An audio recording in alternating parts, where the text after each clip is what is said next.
Todo body bag niya ito. Ito si Brandon Buyer, siya ang mythic Jesus na ipinadala sa Earth, ngunit bilang ang Antikristo sa pangkalahatan. Ipinadala ba si Superman para iligtas tayo? Ang isang ito ay ipinadala dito upang husgahan tayo.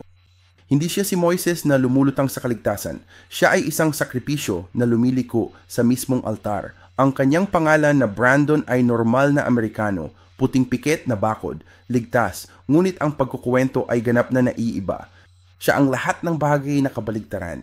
Hindi mahalaga kung gaano kamahal ang kanyang mga magulang. Sa dulo, niyayakap niya kung ano siya.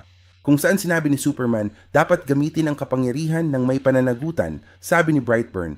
Ako nakahihigit, bakit magpanggap na iba? At nakikita natin na sila na-trigger ng iba't ibang bagay. Pinipili ni Superman na tulungan ang sangkatauhan, samantalang ina-activate ni Brightburn ang kanyang programa para sa dominasyon sa mundo.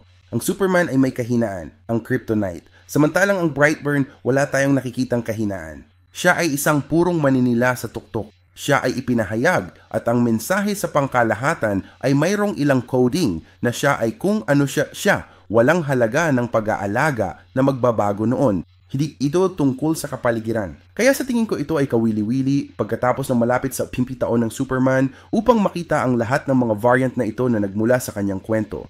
Paano kung ang posibilidad na ang alinman sa mga pagkakaiba-iba na ito ay mga hulugan ng sakuna at nakita namin ito sa 4 na karagdagang halimbawa kung sino si Superman kahit hanggang sa kung ano ang ibig sabihin ng kanilang mga pangalan.